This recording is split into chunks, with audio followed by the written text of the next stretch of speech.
everybody, and welcome to the Positively Disney Phone-In Show. My name's Kimberly Bouchard, your host and the author of the Positively Disney book series. I want to welcome all my Facebook followers and my Twitch followers on this lovely, it seems like a summer evening here. We're very grateful to have the sun and the warmth at the same time in Seattle here. Tonight, I've got an amazing show for us. We are going to be talking to the author, Marcy Carriker Smothers, who is the author of Eat Like Walt, and find out a little bit about Walt's food that he liked to eat, and a little bit of the history of the food in the parks. But for now, I just wanted to thank my sponsor, Michelle McKeown, over at Ears of Experience. You can reach her at MMCKEOWN at themouseexperts.com for an amazing holiday that she will pick especially for you. Everything from your must-do list, your picky eaters. And the wonderful thing about Michelle's services is she actually gives you access, text access to her at all times while you're on your vacation. She specializes with military families, special needs, as well as concierge service. So that's Michelle McKeown. Her number 732-735-1779. You can tell her I sent you.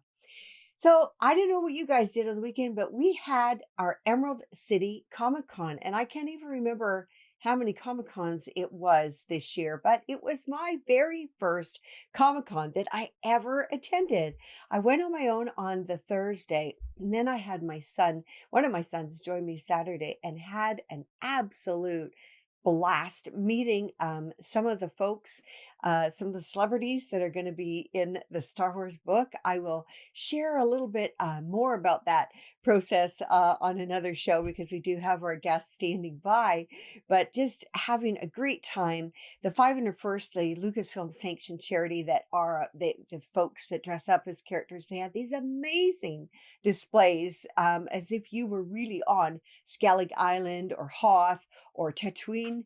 And it was so cool, and they're so lovely. And they were gathering funds to support Seattle Children's Hospital, which is a huge, very close to my heart as well.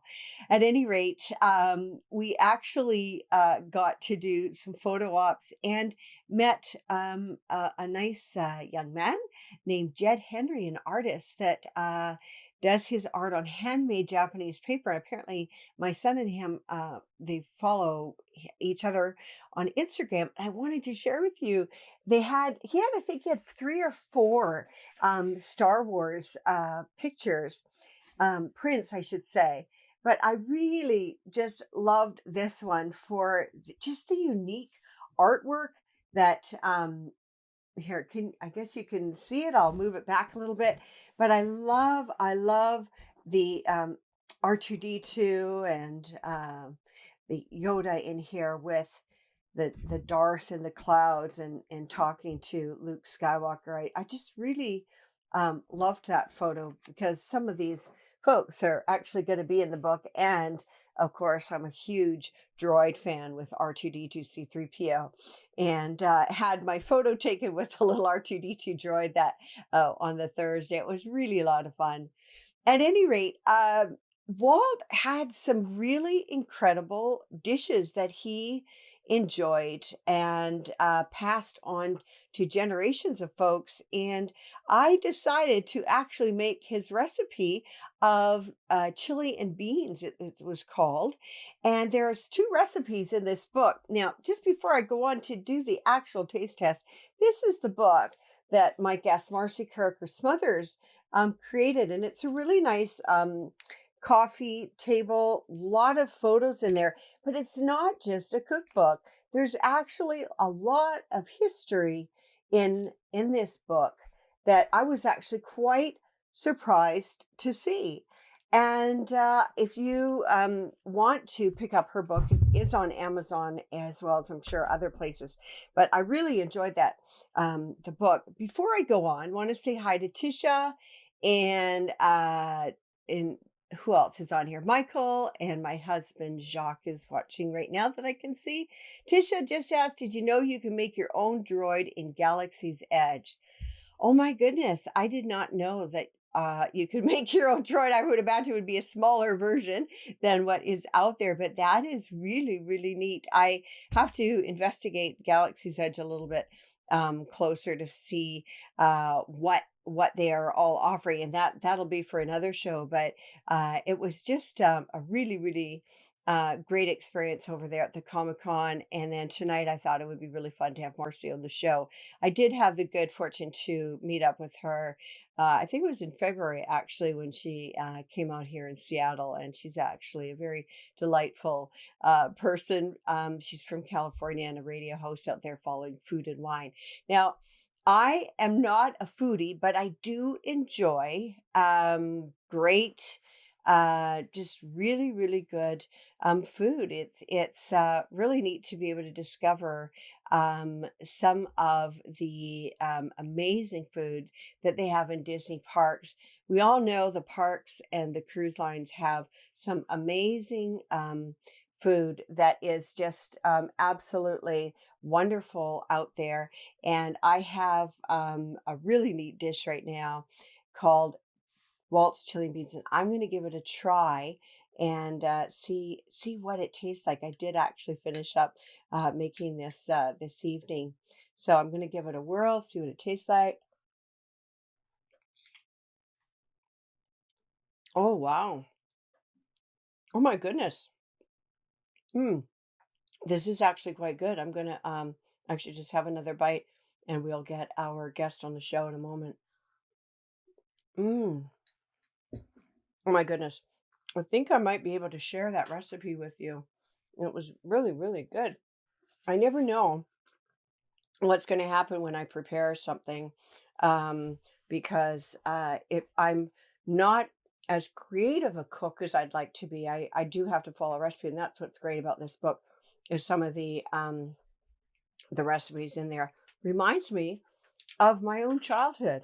I have had just a few recipes that I can relate to from the book that Marcy wrote. And one of the things that I really enjoyed from my grandmother was soft gingerbread, and that's basically a gingerbread cake. And that was one of Walt's favorite things too. He really enjoyed gingerbread cake. And I don't know if any of you guys remember this. They call them Chinese candy cookies, and they're basically, and I love them. My mom used to make them for us because they're super easy to make. You don't have to bake them, so they go quite quickly. But you melt butterscotch chips and put some peanuts in there and chow mein noodles. Now, if you have peanut allergies in your house, I wouldn't suggest putting the peanuts in there, but you mix it all together and drop it on wax paper and let them cool. And they're really good. I remember those, and I remember my mom adding marshmallows to them as well. And another thing that I noticed that Walt in the book, Walt really enjoyed having what they called a relish tray, and they basically put a bunch of cubed ice in a a plate with an edge so the ice cubes don't go flying off of it. And they cut up radishes of scallions, pickles, carrot sticks, and turnip sticks, all sitting on the ice. And you'd kind of keep it a little bit cool, I guess, before you serve it, without the ice, getting too long, without the ice melting. And that is something that they typically did. Walt really liked his relish trays, and I thought that was kind of interesting because I very often, when the kids were little, particularly if we didn't have salads and that, I wanted them to have their veggies, so I'd do pickles, and well, pickles aren't a vegetable, but I'd have carrot sticks and celery sticks and things along that nature so that they would eat their veggies. But I guess Walt did that regularly prior to him eating his main dinner. Um, anyways, I wanted to uh, get on with our show and talk to Marcy, and we're going to just ring her up and let's find out about how she came about writing this book and what influenced her and some of the stories that she can share that she discovered with Walt. So we're just going to get her on the air right now. Um,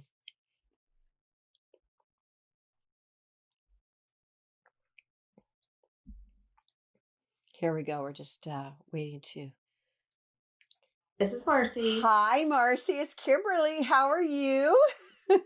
Good, Kimberly. Thank you. How are you? I'm great. You know what? I just did a little taste test of Walt's chili and beans recipe, the 1958 version, live on the show. I wasn't sure how my cookie was going to turn out today. It was so good. It was so good. Oh, good. I usually tell people use higher fat chuck, Mm-hmm. because when people use the lean, like the 10% now that's so popular, it Mm-hmm. has no flavor. Right. Yeah. Right. No, absolutely delicious. And I didn't tell many people much about the book. I showed them the cover of the book and told them they could get it on Amazon. But can you please, for our audience, can you tell us about Eat Like Walt, your lovely hardcover tabletop book here? Well, thank you, Kimberly, for the opportunity to be with you and your listeners on your show. I love Disneyland, Mhm. and after I did a show with Guy Fieri, I got a book deal with HarperCollins, and I did a food book called Snacks, Adventures, and Food. Mhm. And when that was finished and out of the market for like a year, it was time to write the next one. And my agent said, "What do you want to do?" And I said, "I want to write about the food of Disneyland." And Mhm. he said, "Well, you're going to have to come up with something really interesting because with Instagram and Twitter and Facebook, what are you going to do differently?" Right. And that was an excellent question. So I started doing my due diligence, and I really wondered, had Walt intended for the food at Disneyland to be immersive and entertaining, Mm. like the attractions and the rides. And while Mhm. I was doing my due diligence for the book proposal, Mhm. I found an insert for a newspaper in Orange County, 1955, July, Mhm. where Walt said, "Welcome to the kingdom of good eating, where the food's as fabulous as the fun." And then I Mm. knew I had a book, and that Mhm. I sold it to Disney, and it became a much bigger book. It really is a history book that happens to have recipes, and it took me 3 years from start to finish to bring it to the market. Oh my goodness. That's definitely a labor of love, I would think. Well, yeah, because I love Walt Disney. I I know. love Well, Disneyland. not only that, but also you do like, I mean, your background is you do stuff on food and wine in California, I believe. Correct? Is that right? Yeah, I've done Sort of. stuff. I think I've done now 4 shows in Northern California, radio shows, including I was a guest host often on Right. KGO in San Francisco. But I really sort of started focusing on food and wine in about 2004. I live in Sonoma County. Nice. And but now I've segued. I'm out. I'm not doing any more food and wine radio because this writing for Disney thing is working out. Yeah, it's So taking up a lot of time, I bet. Yeah, were there yeah, any discoveries while you're writing it, Marcy, that surprised you? That you kind of were surprised to hear about or learn about? there were a lot of things that. Well, first of all, when you're writing a book about food, I mean, Eat Like Walt.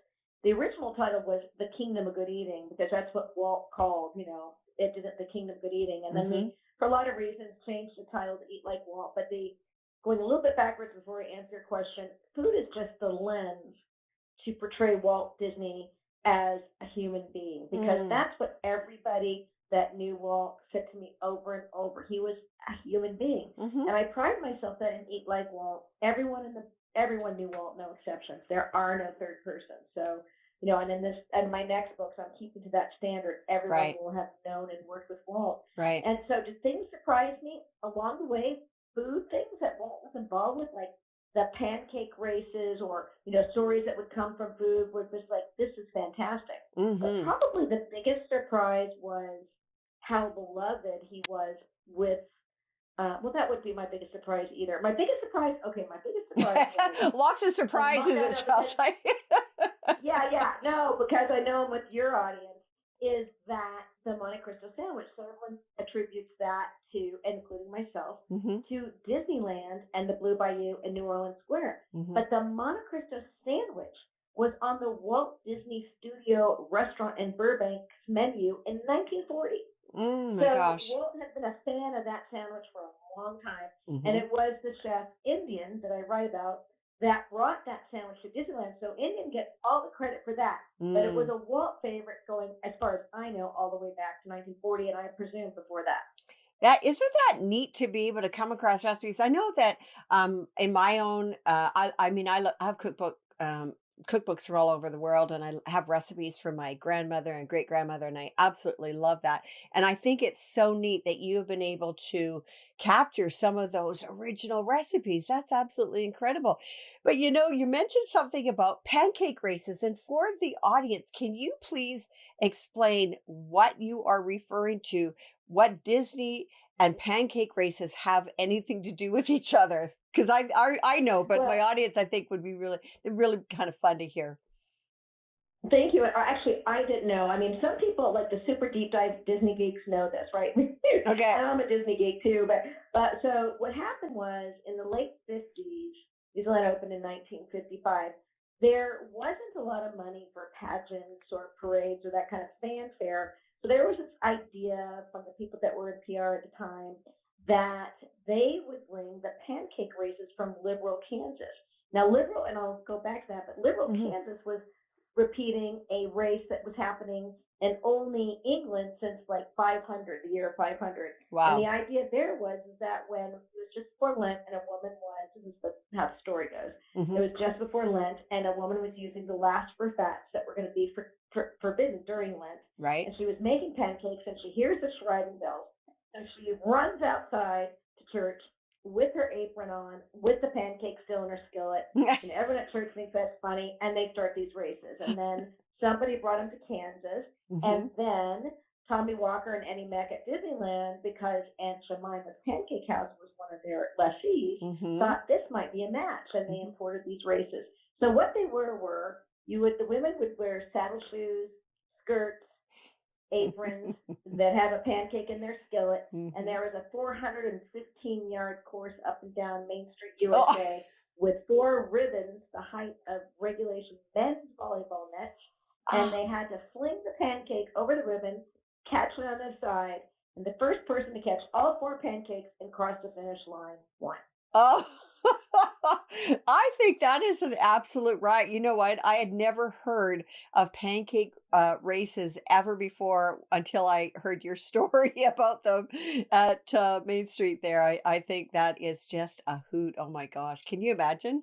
And you're not even in sneakers because they didn't even have sneakers back in the day, right? That so you were wearing your Well, I don't shoes. know about that, but yeah, they had their saddles. Apparently, had in the photographs, a lot of them had saddle shoes. Yeah. Yeah, yeah, not exactly track and field type of deals. I was just wondering. So, one thing that I was surprised to hear about is at first I thought it was a cookbook, all of recipes, but you have got the history of the lands. You've got, some of the foods from the lands, and then you've got some recipes in the back, which is such a nice combination. Have you tried all the recipes that are in your book? I'm just curious to know. Well, there's yes, and I've tested them all. Here's the thing. I mean, this is my second food book that had recipes. My first book that was based on the show I did with Guy Fieri, I sold it to HarperCollins with the caveat that they wanted 50 original recipes. I had never. I mean, I'm like you. I collect cookbooks. I cook, but I've never written recipes. So I wrote 50 original recipes for that, and that's Wow. when I learned from my friends that were very successful cookbook authors. You Mhm. must have a professional recipe tester or a really good home cook to Mhm. do these along with you to make sure that they will work. Right? So Yeah. with Eat Like Walt, I several of the recipes came from the archives and had never been ever published before. Some came from Mm. the Disney family home. Mhm. So between me and my friend and professional recipe tester Maxine Bloom, Mhm. every single yes, I cooked every single recipe. Did I like them all? Nah, not so much. Mhm. But some are better than others. But also, you have to put into play mid-century. Also, I'm Right. a fitness person. These things may not be it, but it was never a cookbook. It was always a culinary history book that Mhm. had recipes. And so the recipes at the end of the book Mhm. either come from Walt Disney's private home, his Mhm. studio, or Disneyland, and all during Walt's era. This book is a time capsule of Mm. Walt Disney's life. It ends when Walt ends, or just after Walt passes away. So the Wow. recipes are authentic, Mhm. and you have sometimes you'll hear me say, "Hey, if you want to be a purist, you're going to have to use food coloring. I mean, Oh, that's the way it was. yeah, So, of course it was. The eating when I was younger was very different, and I was mentioning to the audience that I remember the soft gingerbread. It was a gingerbread cake that my grandma would make, and that your recipe for that in the book, as well as the Chinese candy cookies. I remember those. We loved those because, first of all, you didn't have to wait forever for them to bake. They were pretty much, yeah, it, they're exactly. instant, right? You put them in the fridge or the freezer to cool off as quick as you could and enjoy that. What? Where did you gather your information? Because you have a lot on just the individual lands and the food and the sort of the days of old. So where did you, for our audience sake, gather this information, Marcy? Well, I was very lucky, and in a lot of senses, there's a lot of serendipity. But Mm. when you're working, I'm writing for Disney, so I was given access to the archives, and there's several archives. There's the archives at the Burbank studio. Hmm. There is the archives at Walt Disney Imagineering. There's the photo archives, and there's an art library at Walt Disney Imagineering. Hmm. So I did have access to that, and that was tremendous. Also, as I said, everyone in the book knew Walt, and I started with one person who introduced me to the next person. Then I know I got to sit with Marcy Sklar a few times, and then Hmm. Marty introduced me to the next person, and then Jim Cora, Hmm. and everyone's a Disney legend. I Yeah. still Yeah. pinch myself to think that. Right. And I just left yesterday another Disney legend. It was my second time sitting with him. I didn't sit with him for Eat Like Walt. It's for the Mhm. next book, but Rolly Crump, who is Oh, the yeah. genius Imagineer artist Mhm. designer between of the Haunted Mansion, Right. Walt Disney's Enchanted Tiki Room, and Mhm. It's a Small World, among Yeah. many other things. Of But course. Yeah, he just had a birthday recently too, I think. He he was did. He just is turned it 89. Yeah, it was 89. I thought that was what it was. That is so wonderful. What did you ever think you'd be writing in this capacity 5, 10 years ago? No. Yeah. Yeah, Not exactly. even 5 years ago. Yeah. Absolutely not. I mean, I've worked hard at everything I've done, and Mhm. I've done radio, I've done writing, I've been a mom, I've done nonprofit work. And it's all fulfilled what I wanted at the time. But Mhm. I never expected to be Eat Mhm. Like Walt to be in its third printing, to have made the New York Times book review, new and Mhm. noteworthy. I mean, there's so many moments along the way, but most of all, I never thought I would be meeting people like you, traveling the country, sharing my stories about Walt Disney through my Mm. my little tiny lens. I mean, Yeah, I'm a Walt Disney. Yeah, I'm a historian for Walt Disney and Disneyland and his era of Disneyland. That's a very short window, it but it's is. a giant window. Mhm. And I'm just so honored to have the privilege to be the person who is writing about it. Well, yeah, and I think it must be just not only is I mean it's a lot of hard work, but boy, the rewards it just must be fun to be able to, as you say, sit with some of these legends and chat with them because, as Disney fans, we enjoy the attractions and of course love the man himself, but to actually be able to see some of the folks from behind the scenes that are still around because I mean, these guys, they're getting up there and we're, I think it's really fortunate for you to be able to sit with them still and chat. Oh, me too. And Mm. again, not lost on me. I feel, I say this at the very end of my book, it's in my acknowledgments, Mm. however, and I mention this in all of my talks.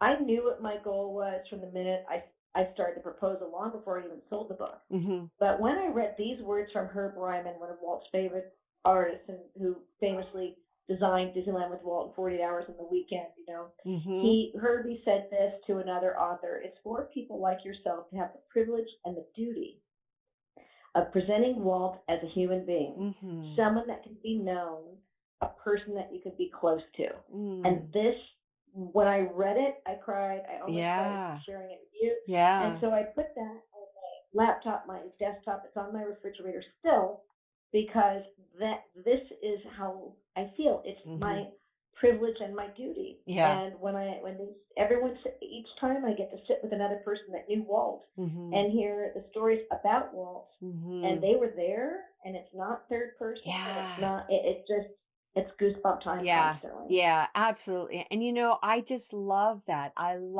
actually am going to print that and stick that up on my shelf here for when I'm writing because, first and foremost, I mean, he was a son, he was a brother, he was a husband, he was a dad, he was a grandfather. But an incredible, he lived, I feel in my heart, his life was extraordinary in the ordinary. He had a way of visualizing things before anybody else, and to be able to honor that, I think I totally understand. As an author myself, I understand it is a real privilege to be able to do that. Marcy, I know you mentioned earlier that some of the recipes you liked and some of them you didn't like. Are there a couple of favorites that you would like to share with us? Because I'll tell you, this chili and beans is going to be one of the winter staples in our family. I'll tell you because it's really nice, and I'm going to zest it up. I know there was a part that I could have zested up, but I never do that right from the gate because I just want to taste it, without all the extra zest in it. But I'll add a little bit next time. Right. But yeah, so what do you have any favorites that? Well, I'm with you. The Chinese candy cookies, that was a recipe that I've never, I mean, when I found that recipe in an obscure cookbook that some geeks have, but you would have to know that Walt, after he passed away, Lillian married a man named Mr. John Trugans. So when Right. I saw this recipe attributed to Mrs. Trugans, I'm like, oh my goodness. And then when I made the Chinese candy cookies for Walt's granddaughter, Mm-hmm. Jenny, she took one look at them and she started crying and said, "You made my Oh, grandpa's cookies, and I haven't seen them since back at the house, so Home right. Hill's house." And so I love that, and I agree with you. They're very easy to make, and you Mm-hmm. don't have to wait long, and people just love tasting them, thinking about Walt. Mm-hmm. Also, the recipe for Fufu's green beans. Fufu was the family housekeeper and cook. Walt called her his Mary Poppins, Mm-hmm. and the Disney family are part of the people that were amazing to me, and I've sat with multiple times. Mm-hmm. They're very private, but I Mm-hmm. had a lot of time, and so the granddaughters told me that Walt's favorite, among his favorite vegetables. He only liked one with meals, Mm-hmm. duly noted. Mm-hmm. But at holidays were these green beans, and so they started describing those green beans to me, and then I worked on perfecting as much as I could because I never tasted the original. Right. What was one of Walt's favorite holiday recipes? So food was green beans, basically bacon, onions, green beans. They can't go wrong. Mm. And then moving on to the studio, the Mm-hmm. tea cakes. I love those Ah. tea cakes. That took me 40 tries. And Right, then right. Can we back up for a sec? Because I remember this, but I think it would be very interesting if you could just share quickly with the audience how these tea cakes. Now, everybody just heard you. It took you 40 tries to figure out the recipe. Can you please share with that? Because I think that's amazing. Most people would have given up on like maybe 2 or 3 tries, but 40 tries. There you go. well, Kimberly, here's the deal. When it's called Eat Like Walt, and there are recipes for that. And I wanted everybody in the country, the world, to be able to eat like Walt, whether they've Mm-hmm. been to Disneyland once, 1,000 times, never. They could Mm-hmm. ever be in Southern California. And so these tea cakes were iconic at the Walt Disney Studios because the women that did the inking and the painting Mm-hmm. had a little kind of lounge called the tea lounge. It was called the tea lounge, not the coffee lounge, Mm-hmm. because they never drank caffeine because it would make their hands shake when they were doing the inking and the Right. painting, such deft work. Mm-hmm. And they enjoyed these tea cakes when they had tea time.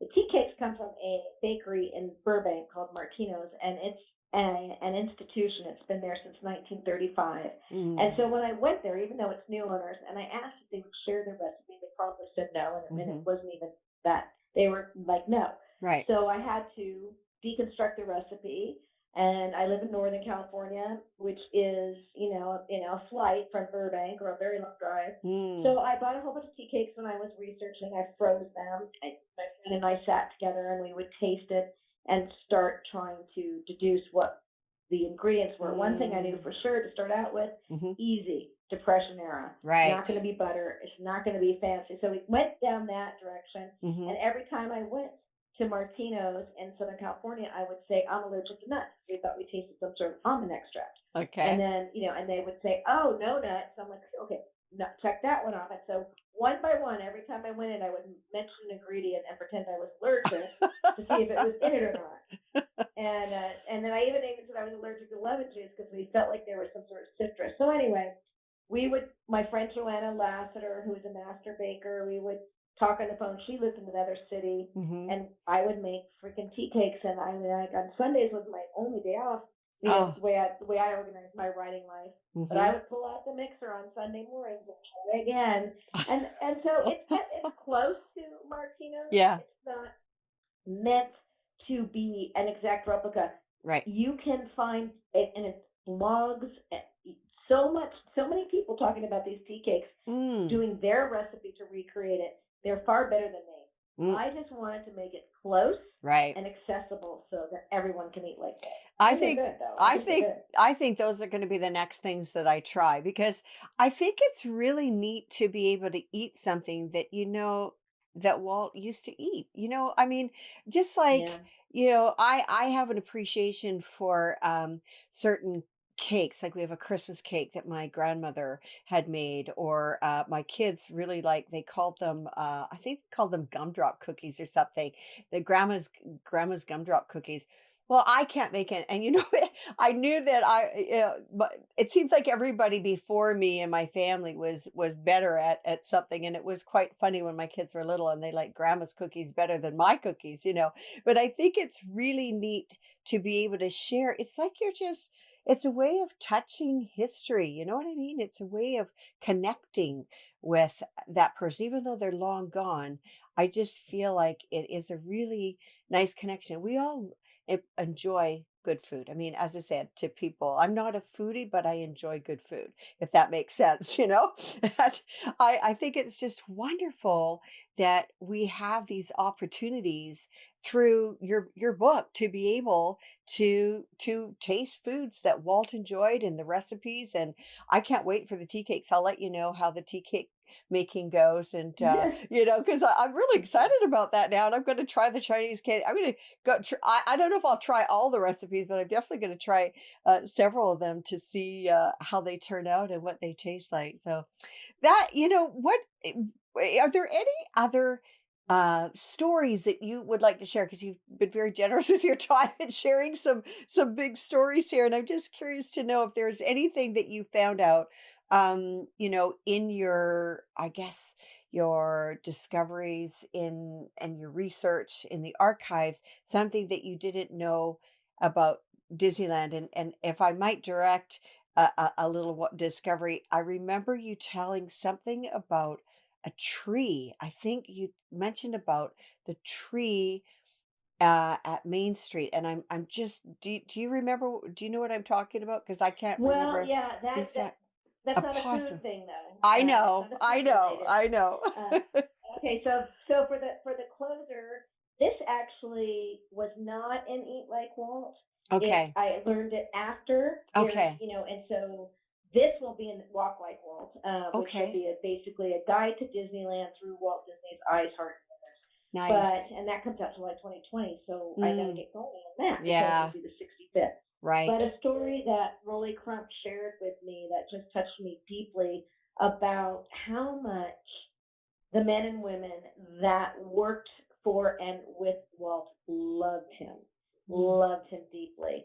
And so the story is, Rolly shared with me that Bill Evans, who is the famous landscape architect who from the beginning worked with Walt in all the landscaping and hmm he was one of the most detail oriented individuals. Part of the look, beauty, magic, and experience of Disneyland is because of Bill Evans and his gift with horticulture. There used to actually be a tour about the horticulture of Disneyland. Unfortunately, it's mm, gone. I hope it comes back. hmm So Bill Evans was saying to Walt during the Tomorrowland remodel for a couple of years, "Hey Walt, I found this beautiful tree. It's in Santa Barbara. It's the only one of its kind. It's the biggest. I mean, it's not the only one of a kind. I stand corrected. It's the biggest of its kind in California, and I think it would be great for Tomorrowland." And Walt said, "Yeah, yeah, yeah. We'll one day. That sounds good, Bill. But he was so preoccupied with other things. But Bill Mm-hmm. Evans, now this is, in 1966, so he's, Disneyland's been open over a decade, and he Mm-hmm. he he, he knows what works for Disneyland and doesn't.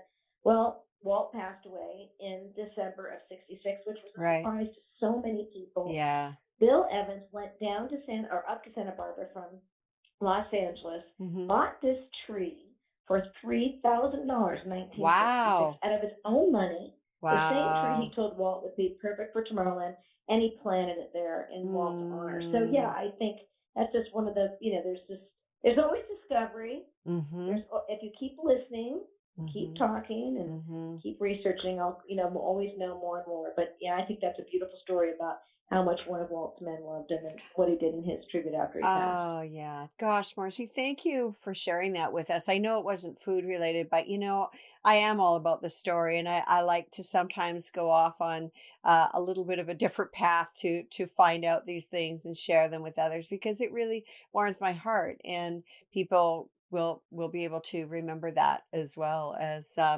some of the delicious recipes we were just talking about and some of the history that you tell about in your book. So if folks want to get your book. I said that they can get it on Amazon. Is that the best place to reach it at? Get your book or Well, Amazon is great, and you can go okay. to eatlikeWalt.com, and there's a lot of fun stuff there at Okay. eatlikeWalt.com with a link to Amazon. The other thing that I always encourage as a writer and a reader is do consider ordering it from your independent bookseller, Right. Yes. because that they will always order that for you. But yes, that's probably the quickest way. And Kimberly, thank you for the opportunity and to be with you, and thank you for what you do. And Oh, let's all remember Walt and keep the legacy going forward. yeah. Thank you so much, Marcy. Listen, good luck on the rest of your books and have a great rest of your evening. You too. Take care. Okay. All Take right. care. Bye bye. Bye-bye. Oh my goodness. Well, there you have it. Just a little bit of some of the history that Marcy could share with us and some of the recipes. And I can't wait to try, as I said, the tea cakes and some of the little candy cookies or, that Walt has had a part of his life. And I think it's just a really special way of connecting with this man that we haven't known personally, but it gives us an opportunity to kind of understand him a little bit. And back in that day, that